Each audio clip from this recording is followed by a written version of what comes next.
کیوں؟ تو اب اللہ ہے نا آپ کو ہم کو ایسے موقع دیتا رہتا ہے کہ میرے بندے آجا، زنا کر لیا، گناہ کر لیا، دھوکہ دے دیا، بیوی کو ستا دیا، ماں باپ کو گالی دے دیا، کتنا بھی بڑے سے بڑا گناہ کر لیا، اللہ کہتا ہے میرے بندے آجا، آج میں بہت خوش ہوں، اگر آج تو معافی مانگے گا میں تجھے معاف کرنے کو تیار ہوں۔ کیوں؟ اللہ چانس دیتا، کیا دیتا؟ لیکن سنو، اصلاح معاشرہ کی بات کرنا ضروری سمجھ رہا ہوں کہ اللہ کیا کہتا ہے۔ اللہ کے نبی نے کہا کہ خوشی کے موقع پر بھی کچھ لوگ ایسے ہوتے ہیں جن کو اللہ معاف کرنے کو تیار نہیں ہے۔ کیوں؟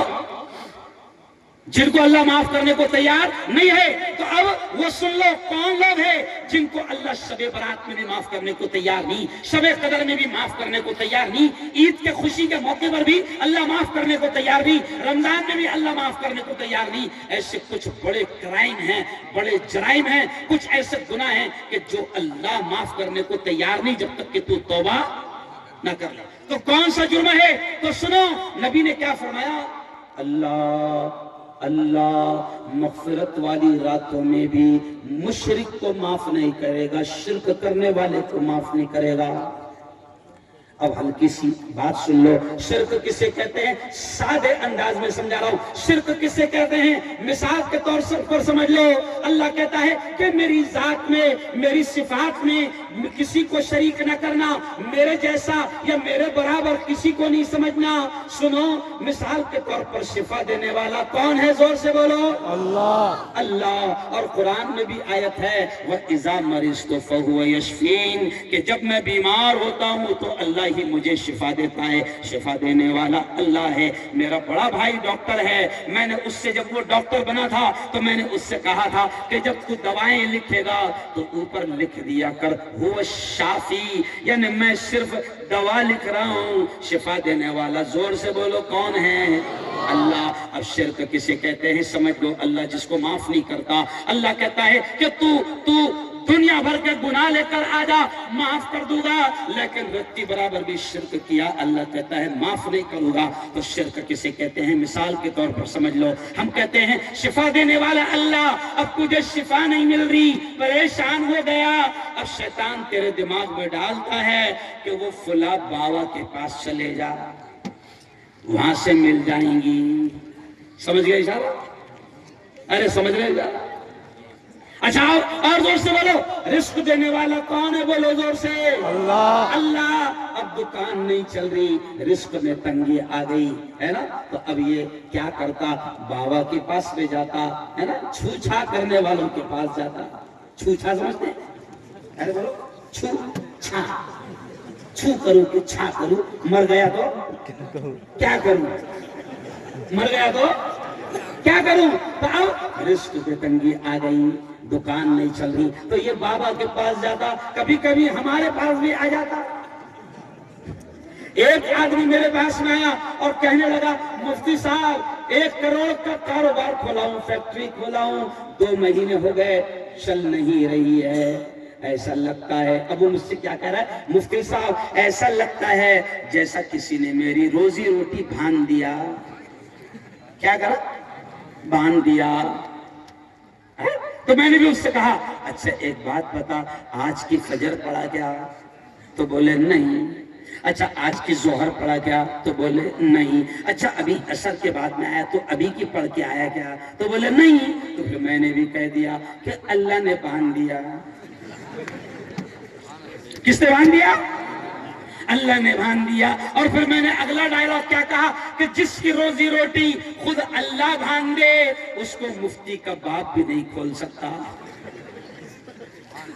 ارے بولو، شرک کر رہے مفتی صاحب کیوں؟ اچھا ایک اور زور سے بتاؤ، اولاد کا دینا کس کے ہاتھ میں ہے؟ زور سے بولو، اللہ۔ اور اللہ خود قرآن میں کہتا ہے میں جس کو چاہتا ہوں بیٹے دیتا ہوں، میں جس کو چاہتا ہوں بیٹیاں دیتا ہوں، میں جس کو چاہتا ہوں دونوں دیتا ہوں، اور جس کو چاہتا ہوں کچھ نہیں دیتا ہوں۔ یہ قرآن میں خود اللہ کہہ رہا ہے۔ تو اولاد دینے والا اللہ، اب اولاد نہیں ہو رہی، 8 سال ہو گئے، 10 سال ہو گئے، اولاد نہیں ہو رہی، تو اب اولاد کے لیے جاتا ہے کسی ڈھونگی بابا کے پاس۔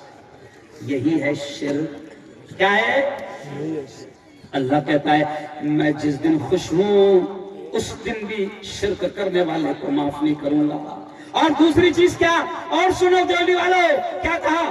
ہمارے نبی نے فرمایا کہ قاطع رحم، رشتے ناتوں کو توڑنے والوں کو اللہ معاف نہیں کرتا. آج آپ دیکھو کہ مسلمانوں میں کتنا یہ معاملہ چل رہا ہے.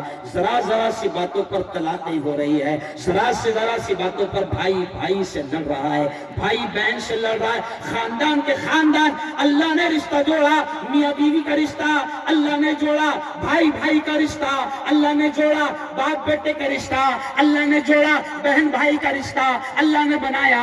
لیکن مسلمان ایک دوسرے رشتوں میں دراڑیں ڈال رہے. اللہ کہتا ہے یہ اتنا خطرناک جرم ہے کہ جو رشتے ناتوں کو توڑتا ہے میں اس کو اس رات بھی معاف نہیں کروں گا. اور اگلا جملہ دیولی والوں، اور کیا کہا؟ نبی نے کہا جو دل میں حسد رکھتا ہے، کینہ رکھتا ہے، بغض رکھتا ہے، جلن رکھتا ہے، اللہ اس رات ایسے شخص کو بھی معاف نہیں کرے گا. آج مولانا افسوس کے ساتھ کہنا پڑتا ہے مسلمان کو مسلمان سے حسد ہے، بغض ہے، کینہ ہے، جلن ہے. اس لیے میں تو شعر میں پڑھا نا کہ بڑا بدبخت ہے برسوں وہ نیکی سے نہیں ملتا، بہت نزدیک رہ کر بھی پڑوسی سے نہیں ملتا. جدا ہے مسجدیں بھی الگ الگ ہو گئی، یہ اس کی، یہ اس کی، یہاں اس کا آنا منع، اس کا جانا کیوں بھائی منع.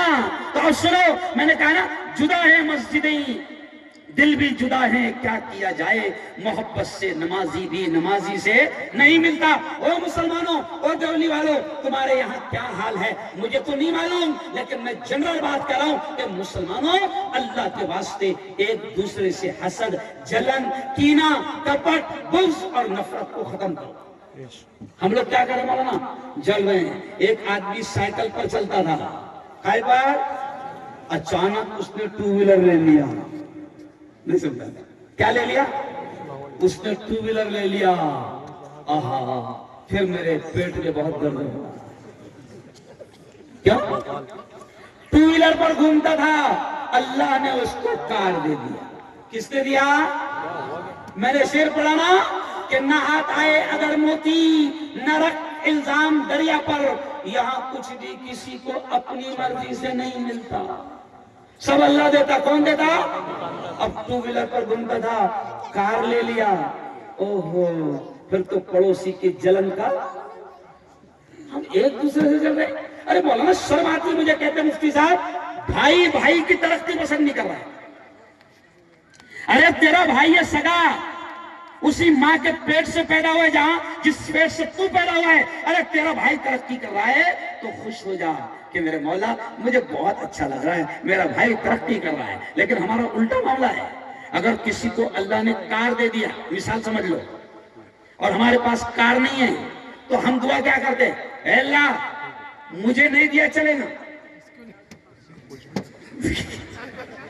اے اللہ مجھے نہیں دیا چلے گا، مگر اس نے نئی کار لیا اچھا نہیں لگ رہا. سمجھ رہا؟ مفتی صاحب جب میں امام تھا مرکز کا، چھوٹا امام تھا، تو میں نے اس وقت آج سے 12-15 سال پہلے چھوٹی سی ماروتی سیکنڈ کار لیا. کون سی لیا؟ ماروتی سیکنڈ. اس زمانے میں آئی تھی 32,000 روپے کی. کتنے کی؟ 12 سال پہلے. اب جیسے میں نے کار لیا مفتی صاحب، پورے جلگاؤں میں یہ بات چلنے لگی، کہاں سے آ رہا، کہاں سے آ رہا، کہاں سے آ رہا، کہاں سے آ رہا. اب مجھے پتا چلا کہ بھئی مارکیٹ میں یہ بات ارے بولو چل رہی ہے. تو میں نے جمعے کے بیان میں کیا کہا؟ سن لو میرا ڈائلاگ بہت فیمس ہوتا ہے وہ ڈائلاگ. میں نے کہا کہ چاروں طرف سے آ رہا. کہاں سے آ رہا؟ اور اگلا جملہ سنو میں نے کیا کہا. میں نے کہا کہ مسلمانوں ذرا سوچو، یہ جملہ سننا بہت انٹرسٹنگ جملہ ہے. میں نے کہا مسلمانوں ذرا سوچو، جب اللہ چوروں کو، لچوں کو، لفنگوں کو، قوم کے دلالوں کو، جھوٹوں کو، مکاروں کو نئی گاڑیوں میں گھما رہا ہے تو کیا اللہ قوم کے امام کو سیکنڈ ماروتی میں نہیں گھمائے گا؟ ارے بولو نا، صحیح بولو، ارے بولو نا یار. اچھا کون میری بات سے سہمت ہے؟ ہاتھ اٹھا رہا ہے. ارے اللہ جب چوروں کو دے رہا، لچوں کو دے رہا، لفنگوں کو دے رہا، تو سچی بتانا کیا قوم کے امام کو وہ دیں گے نہیں؟ ارے وہ دے گا۔ او یارو چلو آؤ آخری بات سن لو کہ دیکھو اللہ کے نبی نے کہا کہ جلن کرنا، ایک دوسرے سے نفرت کرنا، حسد کرنا، یہ اچھی بات نہیں ہے۔ الٹا کیا دعا کرنا؟ اے اللہ میرے پڑوسی نے نا بہت دنوں سے ٹو ویلر پر گھومتا تھا، سیکنڈ ٹو ویلر تھی، اے اللہ کل اس نے نئی فور ویلر لایا، مجھے بہت اچھا لگا، بہت خوشی ہوئی، اے اللہ اس کو بھی دے اور مجھے بھی دے دینا۔ سمجھ جاؤ کیا بولنا؟ اس کو اور دے مجھے بھی دے، لیکن تو الٹی دعا کر رہا، مجھے نہیں دیا چلے گا، اس کے پاس مت رہن دے۔ دور کرو یہ گھٹیا حرکتیں ہیں، یہ جلن، یہ حسد۔ مولانا مفتی صاحب ان چیزوں کو مسلمان ہلکے میں لے رہا ہے، کچھ نہیں سمجھتا ہے۔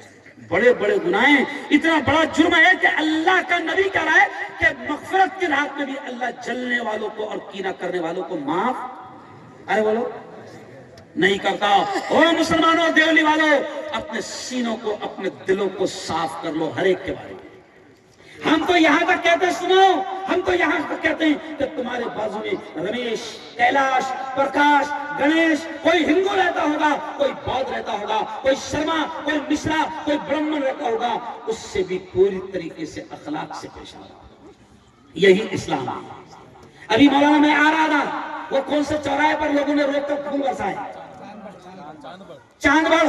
اور دیولی والوں سنو، چاند بڑ میں لوگوں نے مجھ پر پھول برسائے تو مولانا دکانوں سے نکل کر دو ہندو بھائی آئے اور انہوں نے بھی ہاتھ میں لائے اور پھول ڈالے۔ میں نے پوچھا صاحب آپ کا نام کیا ہے؟ تو کہا کہ میں شرما ہوں، مشرا یا شرما ہوں۔ یہ ہے میرا پیارا ہندوستان، یہ ہے میرا پیارا ہندوستان۔ پولیس والوں نے سلامی پیش کی، یہ ہے میرا پیارا ہندوستان۔ وہ بھی جانتے ہیں کہ کوئی بڑا دھرم گرو آ رہا ہے، کوئی ان کے دماغ میں بھی ہے کہ دھرم گرو یعنی کوئی اللہ کا نیک بندہ آ رہا ہے۔ ارے تم نیک بنو، تم اخلاق سے پیش آؤ، قسم اللہ کی دنیا تمہارے قدموں میں اللہ لا کر ڈال دے۔ تم ایسے رہو، مسلمان کو چھوڑو، اگر تمہارے پڑوس میں کوئی ہندو بھائی بھی ہے تو اس سے اتنے اچھے اخلاق سے رہو کہ وہ تمہارا محلہ اور تمہارا گاؤں چھوڑنے کو تیار نہ ہو۔ اس کو لگے کہ میری بیٹی اور میری فیملی اور میں سرکشت کہاں ہوں۔ ارے بولو مسلمانوں کے بیچ میں سرکشت پیدا کرو، دیکھو پھر تم کیسے اچھے۔ میں آپ کو کہہ رہا ہوں، میں اتنا سخت بولتا ہوں لیکن میں ہندو بھائیوں کے خلاف نہیں بولتا، میں حکومت کے خلاف، میں ظالموں کے خلاف۔ اس لیے آج میرے ہندو بھائی لاکھوں کروڑوں کی تعداد میں جیسے مسلمان مجھ سے محبت کرتے ہیں، مفتی صاحب ہندو بھائی محبت کرتے ہیں۔ ہندو بھائی یعنی وہ بھی سمجھ گئے کہ یہ آدمی ہندوؤں کے خلاف نہیں ہے، یہ آدمی اتیاچار کے خلاف ہے، یہ ملا ناانصافی کے خلاف ہے، یہ مفتی ظلم کے اور ظالموں کے خلاف ہے۔ اور ظالموں کے خلاف بولنا میرے پیارے ملک میں کوئی جرم نہیں ہے۔ ارے بھائی ظالم کو ظالم کہنا جرم ہے کیا؟ قاتل کو قاتل کہنا ارے بولو جرم ہے کیا؟ جو گھر چھوڑ کے بھاگ گیا اس کو بھگوڑا کہنا جرم ہے؟ ارے بولو تو میرے یارو قسم اللہ کی یہ بڑا پیارا دیش ہے۔ بس مسلمانوں میں آپ سے آخری بات کرنا چاہتا ہوں کہ مدرسے کی تعلیم کو معمولی مت سمجھو۔ اور یہ سنو، یہ جو چار دیواری ہے نا مدرسوں کی، چاہے وہ تجوید القرآن کی ہو یا پھر اشاعت العلوم کی ہو یا کسی مدرسے کی ہو، او دیولی والوں آخری بات سن لو، او دیولی والوں یہ جو چار دیواری مدرسے کی ہوتی نا، میرے استاد حضرت مولانا ابوالحسن علی الحسنی الندوی کیا کہتے تھے؟ مولانا علی میاں ندوی ایک جملہ کہتے تھے، کیا کہتے تھے دیولی والوں سنو، وہ کہتے تھے کہ مسلمانوں یہ مدرسے دین کے، اسلام کے، ایمان کے قلعے ہیں۔ کیا کہتے تھے؟ جیسے قلعہ ہوتا نا، قلعہ جہاں دشمنوں سے حفاظت ہوتی ہے، تو مولانا علی میاں ندوی نے، وہ دیولی والوں مولانا علی میاں ندوی نے 45 سال پہلے یہ جملے کہے تھے کہ مسلمانوں یہ مدرسے دین کے، اسلام کے، ایمان کے قلعے ہیں۔ اس کا مطلب یہ ہوتا کہ تم اپنے بچوں کو یہاں پر لاؤ اور ان کے اسلام کی، دین کی، ان کے عقیدے کی، ان کے ایمان کی حفاظت کرو. آج ہماری بیٹیاں دیکھو برا لگ رہا مائک پر کہنا مجھے خود کو نہیں اچھا لگ رہا, مولانا اچھا نہیں لگ رہا. آج مسلمانوں سچی بولنا, مسلمانوں کی کئی بیٹیاں غیروں کی زندگی میں جاری کی نہیں جا رہی. ارے بولو چلی گئی نا. تمہارے یہاں کا کیا معاملہ ہے وہ نہیں مجھے معلوم, لیکن میں تو ہندوستان کے حساب سے بول رہا ہوں کیونکہ میں پورے ملک میں جاتا ہوں. اچھا نہیں لگ رہا مولانا, ہزاروں کی تعداد میں مسلمان بیٹیاں آج ایمان اور اسلام کو چھوڑ رہی ہیں. اور سنو کتنا افسوس ہوتا ہم کو, کورٹ میں جا کر عدالت میں جا کر مولانا مسلمان بیٹی درخواست کیا دے رہی, عرضی کیا دے رہی ہے, ایپلیکیشن وہ کورٹ میں لکھا رہی ہے کہ میں اپنی مرضی سے دین کو, اسلام کو, ایمان کو چھوڑ رہی ہوں. استغفر اللہ, اللہ ہم سب کی اور ہماری نسلوں کی حفاظت فرمائے. زور سے کہو آمین. آمین. اور اگلا جملہ سنو کیا لکھا رہی ہے, رونگٹے کھڑے ہو جائیں گے. اگلا جملہ لکھو, سنو اگلا جملہ کیا لکھا رہی مولانا. وہ مقدمہ درج کروا رہی ہے اور کہتی ہے کہ میری جان کی حفاظت کی جائے, میرے بھائیوں اور میرے باپ سے میری جان کو خطرہ ہے. کتنا افسوس ہوتا ہوگا. او مسلمانوں, ایسا کیوں ہو رہا ہے؟ کیونکہ تم بچوں کی صحیح دینی اسلامی تربیت نہیں کر پا رہے. تمہاری بیٹیاں مدرسوں میں نہیں آ رہی. آج مجھے خوشی ہوئی, مفتی شمس الدین صاحب نے بتایا کہ تقریباً کتنی بیٹیاں, 250 بیٹیاں آج مفتی صاحب کے مدرسے میں پڑھ رہی ہیں. او مسلمانوں, ہم تم سے کہتے ہیں کہ بناؤ ان کو دنیا کی اچھی سے اچھی ڈگری دلاؤ, لیکن پہلے ان کو دین کی تعلیم, ایمان کی, عقیدے کی تعلیم مدرسے میں بھیج کر اتنی تو دے دو, اتنی تو دے دو کہ مارکیٹ میں کوئی ڈاکو ان کے ایمان پر ڈاکہ ڈالنے میں کامیاب ہے. آج مارکیٹ میں ڈاکو گھوم رہے ہیں, آپ کو معلوم ہے, مارکیٹ میں ڈاکو گھوم رہے ہیں جو ایمان پر ڈاکہ ڈال رہے, ہماری بچیوں کو لبھا رہے ہیں, عشق کے بھوت میں اور پیار کے چکر میں پھنسا رہے ہیں, الجھا رہے ہیں. اے مسلمانوں, میں کہتا ہوں کہ اپنی بیٹیوں کو دین, اسلام, ایمان کی تعلیم, عقیدے کی تعلیم اتنی دے دو کہ کوئی ڈاکو ان کے ایمان پر ڈاکہ ڈالنے میں کامیاب نہ ہو. اور اب آخری بات اور سنو, یہ مدرسے جو ہے نا مولانا, او دیولی والوں, یہ مدرسے گورنمنٹ کی بھیک اور خیرات پر نہیں چلتے. کیا مولانا؟ او مسلمانوں, یہ مدرسے گورنمنٹ کی بھیک اور خیرات پر نہیں چلتے. اور اگلا جملہ سن لو, ہمارے بزرگوں نے, جب مولانا علی بھی زندہ تھے نا, اندرا گاندھی کا دور تھا. کس کا دور تھا؟ اندرا گاندھی نے اپنے زمانے میں کہا تھا کہ مسلمانوں, ہم مدرسوں کو اسکول اور کالج کی طرح پیسہ دینا چاہتے ہیں. تو ہم کو بھی یہ لگتا کہ یار اگر ہمارے بڑے لے لیتے تو ہم کو بھی 7 کے بجائے 70 ملتے تھے.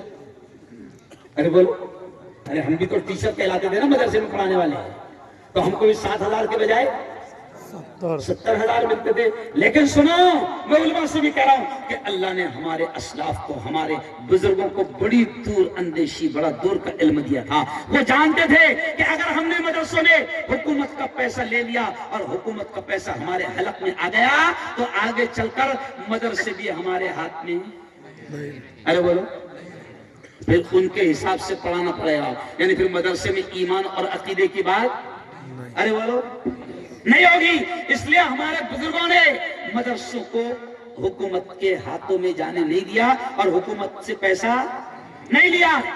سمجھ رہے آپ؟ تو میں آپ سے کہتا ہوں کہ یہ جو مدرسے ہیں, میں بھی کوئی چندہ نہیں کر رہا ہوں آپ سے, لیکن آپ کے دماغ میں یہ بات ڈال رہا ہوں کہ مسلمانوں طے کر لو کہ ہم مدرسوں کو بند ہونے نہیں دیں گے. دونوں ہاتھ اٹھا کر کہو انشاءاللہ. اچھا, رمضان میں زکات نکالتا ہوں. ارے بھیا, زکات نکالنے والا اگر اللہ نے بنا دیا, جملے پر دھیان دینا میں کیا کہہ رہا ہوں, اگر اللہ نے دینے والا بنایا تو خوش ہونا کہ میرا مولا تیرا احسان ہے کہ تو نے دینے والا بنایا, ورنہ تو ہاتھ میں کٹورا دے کر مسجد کے دروازے پر یا کسی درگاہ کے پاس میں بھکاری بنا کر کھڑا کر سکتا تھا. صحیح ہے کرو. تو میرے مولا نے ہم کو دینے والا بنایا تو خوش ہونا کہ مولا تیرا بڑا کرم ہے, احسان ہے. میں آپ سے کہہ رہا ہوں کہ رمضان آئے گا, زکات اگر لاگو ہوتی ہے, ایمانداری سے زکات نکالنا, ایمانداری سے, زکات میں آنا کانی نہیں کرنا. ارے بولو بولو دیولی والو, سیہور والو, پہلے لہسن کا تم کو بھاؤ ملتا تھا کیا؟ ارے بولو نا یار، نہیں ملتا تھا. آج سے کچھ سال پہلے صرف اتنا ہی لہسن تم لگاتے تھے جتنا گھر کے استعمال میں آ جائے. ابھی سب لوگ زیادہ کیا لگا رہے ہیں؟ لہسن لگا رہے ہیں، کیونکہ بھاؤ بہت مل رہا. تو یہ بھاؤ کس کے ہاتھ میں ہے؟ ارے بولو نا یار. فصل کو لانا اور اگانا اور لہلہانا کس کے ہاتھ میں ہے؟ اللہ. اور پھر آ گئی تو اس کے بعد میں بھاؤ دلانا بھی کس کے ہاتھ میں؟ اللہ. تو پہلے سے نیت کر لو کہ لہسن بھی دوں گا تو انشاءاللہ. جو قیمتی مال ہے اس میں ہم کیا کرتے ہیں؟ چوری کرتے ہیں. تو میں کہتا ہوں مفتی صاحب سادے انداز میں، اللہ کو ہوشیاری مت دکھاؤ. وہ دینا جانتا ہے تو پھر چھیننا بھی جانتا ہے. ارے بولو، جانتا ہے. تو زکات رمضان میں خوب دینا. یہ اپنے جتنے ادارے ہیں نا آس پاس میں، ہر ادارے میں زکات دینا، ہر ادارے میں، کیونکہ یہ ہمارے اپنے ہیں. اور مفتی صاحب کی ایک بات مجھے بڑی پسند آئی. مفتی صاحب آپ نے کہا کہ مقامی علماء کی قدر کرو. سچی بات ہے. یہ جو آپ کے علماء ہیں نا، یہ جو علماء ہے، ان کا احسان تم اور ہم زندگی بھر نہیں چکا سکتے. یہ ہمارے بچوں کو دین دے رہے ہیں، ایمان دے رہے ہیں، اسلام دے رہے ہیں. لیکن ہم مقامی علماء کی قدر نہیں کرتے. اور باہر سے علماء آئے اور باپ رے اتنا پھول پہنایا مجھے کہ گردن اکڑ گئی. گردن اکڑ گئی. بہت اچھی بات ہے، آپ نے مجھ سے محبت کیا، کرنا چاہیے. عالم سے محبت. اچھا کبھی کبھی تو ہمارے پھول دیکھ کر بھی کسی کو جلن ہوتی ہے. اورنگ آباد میں مجھ پر خوب پھول برسائے گئے. تو ایک نے لکھا مجھے واٹس ایپ پر، مفتی صاحب یہ جائز ہے کیا؟ تو میں نے لکھا کہ ایمانداری سے بتا پیٹ میں درد ہو رہا کیا؟ کیا لکھا میں نے؟ ایمانداری سے بتا میرے گلے میں گلاب دیکھ کر پیٹ میں درد، اور بلڈنگوں اور فرش سے مجھ پر پھول برس رہے تو پیٹ میں درد. اصل مسئلہ نہیں پوچھنا تھا اس کو، جلن جو رہتی، جلن کیا رہتی؟ جلن. ارے میں کہتا ہوں کہ تم چوروں پر، یہ جو نیتا رہتے دو کوڑی کے نیتا، جب تم ان پر پھول برساتے ہو تو اللہ نے تو ہم کو دین کا علم دیا ہے. اگر تم ہم سے محبت کر رہے ہو بہت اچھی بات ہے، بہت اچھی بات ہے. میں آپ سے کہہ رہا ہوں کہ یہ مدرسے، یہ دین کے، اسلام کے، ایمان کے قلعے ہیں. مجھے کہو کہ رمضان میں ہر اچھا ایک بات میرے ذہن میں آ گئی مفتی صاحب، سچی بتاؤ. ادھر دیکھو، ادھر دیکھو، ادھر دیکھو. بہت پیارا جملہ ذہن میں آ گیا. ہاتھ اٹھا کر مجھے بتانا کہ کون اتنا غریب ہے. دیکھو جملے پر پہلے دھیان دو. کون اتنا غریب ہے؟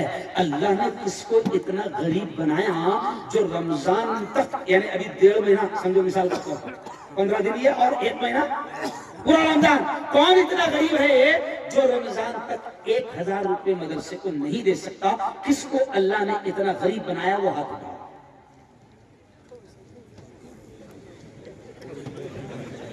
مفتی صاحب دیکھیں آپ نے؟ ارے باپ رے ماشاءاللہ. دیکھیں مولانا ایک بھی ہاتھ نہیں اٹھا. اس کا مطلب یہ طے ہو گیا کہ ہر آدمی 1000 روپے دے گا. اور دیکھو جب میں نے کہا کہ کون اتنا غریب ہے ہاتھ اٹھاؤ، کسی نے نہیں اٹھایا. مطلب تم مانتے ہو کہ اللہ نے ہم کو اتنا غریب نہیں بنایا. تو اب دونوں ہاتھ اٹھا کر بتاؤ کہ رمضان میں ہم 1000 روپے کم از کم دیں گے. ایسا ہاتھ اٹھا، دونوں ہاتھ اٹھا، دونوں ہاتھ. ہو گیا کام مولانا.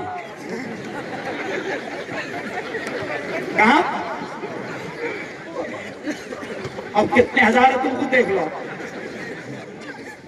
او میرے یارو بس آخری بات. او جوانوں تم سے آخری بات. دیکھو سنو. کل کی جو رات گئی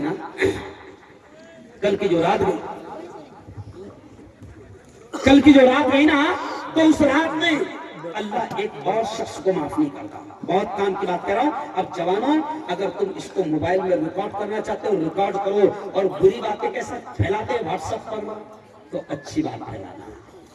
کیا پھیلانا؟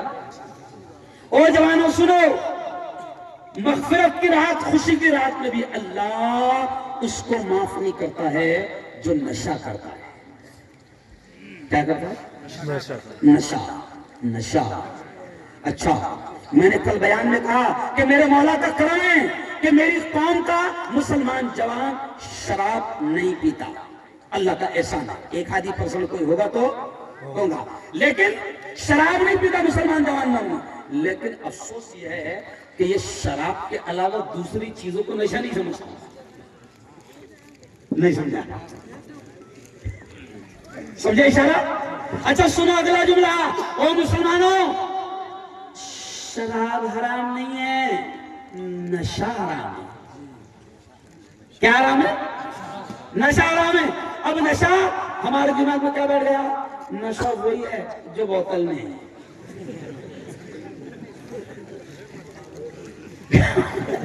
ہمارے دماغ میں کیا بیٹھ گیا؟ نشہ وہی ہے۔ اچھا بولتے نہیں مولانا مفتی صاحب بڑے شانے ہیں، بولتے کیا معلوم؟ نشہ شراب میں ہوتا تو ناشتی بوتل۔ کیا بولتے؟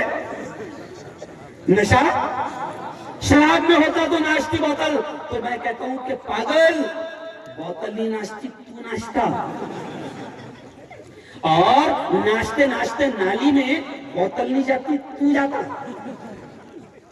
سمجھ رہے آپ؟ بوتل تو وہیں رہتی جا کر پیا تھا، باقی سڑک پر کون رہتا؟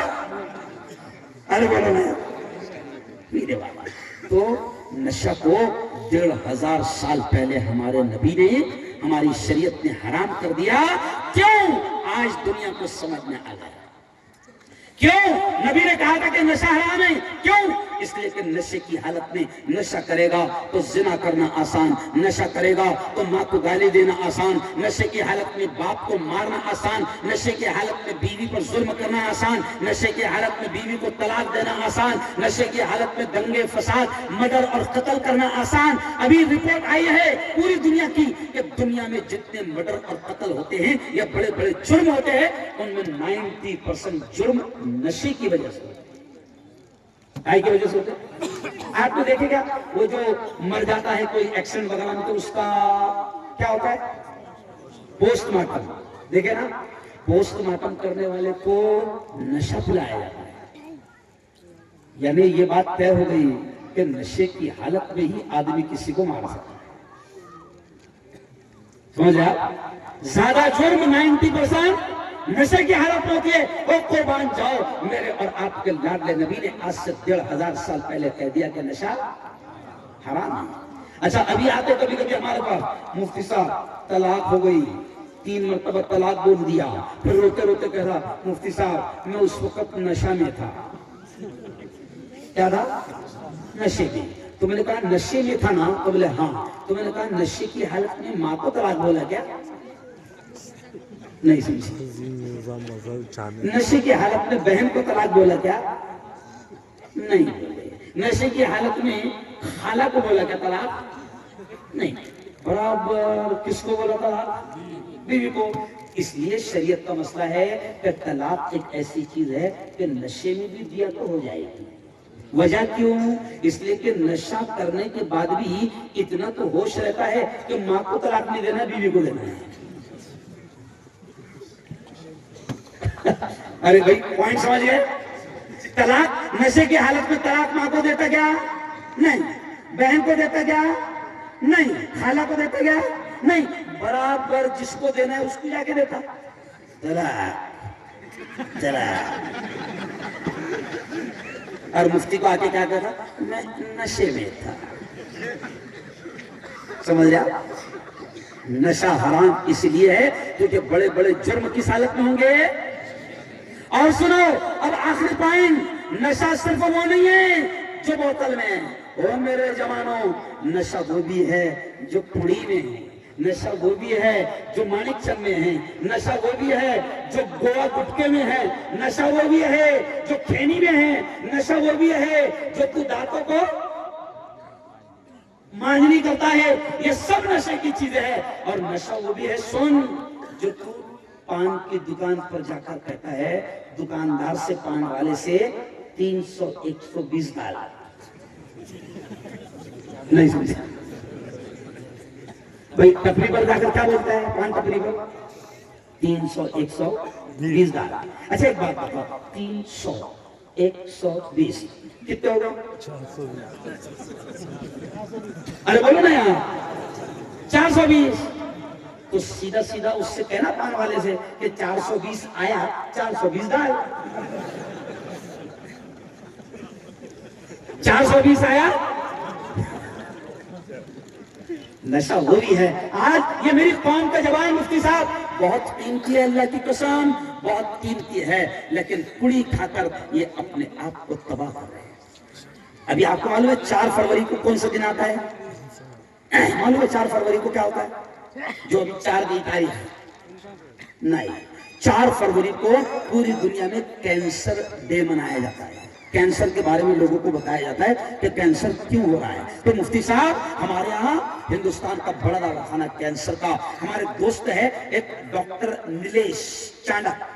یہ جملہ سنو، ہمارے ایک دوست ہے ڈاکٹر نیلیش چانڈک، کینسر کے بڑے ڈاکٹر ہیں، بڑے ڈاکٹر ہیں کینسر کے.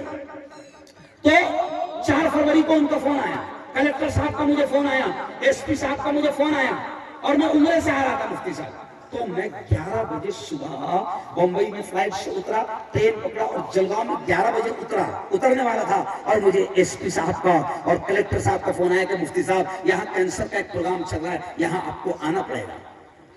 میں نے کہا صاحب ابھی تو میں عمرے سے آ رہا ہوں. تو قسم خدا کی اگلا جملہ انہوں نے بولے کہا کہ مفتی صاحب یہاں جو مریض ہے کسی کے ہونٹ کاٹے گئے کینسر کی وجہ سے، کسی کی آدھی زبان کاٹ دی گئی، کسی کا یہ پورا جبڑا چیر دیا گیا کینسر کی وجہ سے، بہت خطرناک. اور کہا مفتی صاحب یہاں 350 کینسر کے لوگ بیٹھے ہوئے، مریض بیٹھے ہوئے، آپ یہاں پر آؤ کیونکہ آپ کے قوم کے لوگ یہاں زیادہ ہیں، اور آپ ان کو قرآن اور حدیث سنا کر ان کو سمجھاؤ. کون بول رہا مجھ سے؟ ہندو کلیکٹر مجھ سے کہہ رہا ہے. تو قسم خدا کے مفتی صاحب عمرے کو میں آیا تو میں نے کہاں جانا چاہیے پہلے گھر پر نہ، میں گھر پر نہیں گیا، سیدھا اسٹیشن پر اترا. میرا باڈی گارڈ آیا اور جو خادم ہیں میں نے ان سے کہا کہ بس سیدھا وہاں لے کر چلو پروگرام میں. اتنی بڑی بات. اور جوانوں کینسر ہو رہا ہے، زبانیں کاٹی جا رہی ہے، جبڑے کاٹے جا رہے ہیں، منہ چہرہ ختم کیا جا رہا ہے. اور چھوڑو یہ کینسر گٹکا کھاتا جب آدمی تو یہ اچانک نہیں مرتا. میں نے کل سبھی برات میں کہا معلوم کہ بھئی یہ بھی آتما ہتیا ہے. کیا ہے؟ اب اس نے آتما ہتیا کس کو سمجھتا ہے؟ ٹرین کے نیچے پڑ گیا تو آتما ہتیا، کنویں میں ڈوب کے مر گیا تو آتما ہتیا کیا، بلڈنگ پر سے کود گیا تو آتما ہتیا کیا، پنکھے پر لٹک گیا تو آتما ہتیا. نہیں، میں نے کیا کہا کل بھی بیان میں کہ بھئی پنکھے پہ لٹک کر مرے گا 3 منٹ لگے گی. کتنے؟ 3 منٹ. ٹرین کے نیچے کٹ کے مرا تو وہ بھی 3-4 منٹ میں ٹھنڈا ہوا. پنکھے پہ لٹکا تو کم سے کم 5 منٹ لگتے ہیں، سمجھ رہے؟ لیکن گٹکا کھا رہا تو کم سے کم 15 سال لگے گی. یعنی مرے گا ضرور، اور یہ مرنا نہیں ہوگا، یہ ہوگی آتما ہتیا. کیونکہ کڑی پر خود حکومت نے لکھوا دیا.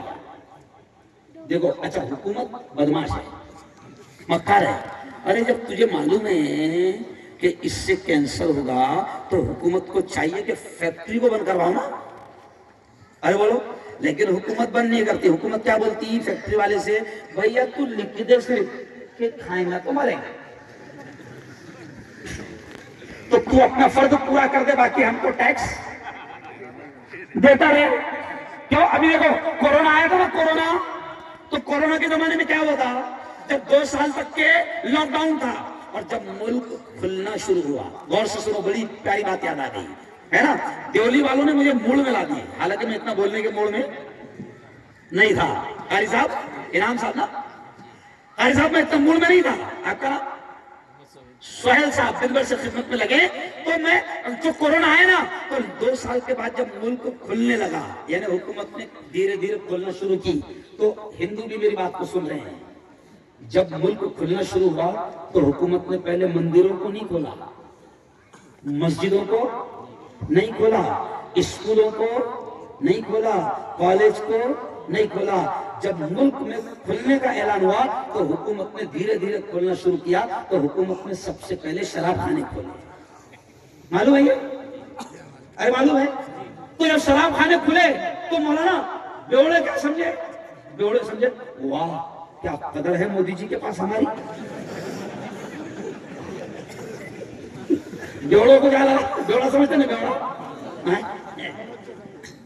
تو بیوڑوں کو لگا ارے واہ اپنی قدر کرنے والا ایک ہی آدمی ہے وہ ہے نریندر. خوش ہو گئے. تو میں نے اس وقت پھر کیا کہا؟ ارے بیوڑو, میں نے کہا سنو جملہ, میں نے کہا بیوڑو حکومت کو تمہاری قدر نہیں ہے. 3 سال سے ملک بند تھا, نقصان بہت ہوا حکومت کا. حکومت کو معلوم ہے کہ اصولی بیوڑے سے ہوئی. نہیں سمجھا؟ پیسہ کہاں سے آئے گا؟ مندر سے آئے گا کیا؟ نہیں. مسجد سے آئے گا کیا؟ نہیں. اسکول کالج سے آئے گا کیا؟ نہیں. پیسہ کہاں سے آئے گا؟ تو میرے یارو ایسا طے کر لو کہ اپنے پورے علاقے میں ہم اپنے علاقے کو پاک کریں گے ہر قسم کے نشہ سے. کہو انشاءاللہ کریں گے انشاءاللہ. بہت شاندار پروگرام مدرسہ تجوید القرآن کا پاربتی پل دیولی کا یہ شاندار اجلاس جس میں آج میرا آنا ہوا. آج دیولی کے اس پروگرام کو امریکہ انگلینڈ سے طرف سنا جا رہا ہے. ابھی سنو, دیکھو ایک منٹ, دعا نہیں چھوڑنا. یہ بچوں کو بیٹھا, یہ بچوں کو بیٹھا, اٹھنے کا ماحول نہیں, دعا نہیں چھوڑنا. دیکھو اللہ کا معاملہ بڑا الگ ہے. ادھر دیکھو, اللہ کا معاملہ بڑا الگ ہے. انسان کا معاملہ یہ ہے کہ انسان سے مانگو تو انسان کو غصہ آتا ہے, لیکن اللہ کا معاملہ ہے کہ اس سے نہیں مانگو تو اس کو غصہ آتا ہے. ابھی میں تم سے کہوں کہ میں یہاں بیٹھوں گا, سب لوگ 100 روپے دے کے جانا, تو کتنا غصہ آئے گا؟ ارے یار چندے کو آئیں گے. انسان کا معاملہ ہے کہ انسان سے مانگو تو انسان کو غصہ آتا, اور اللہ کا معاملہ ہے نہیں مانگو تو اس کو غصہ آتا. اس لیے دعا نہیں چھوڑنا. خیر, کسی نے کہا کہ مفتی صاحب قوالی تو آپ کو پڑھنا ہے,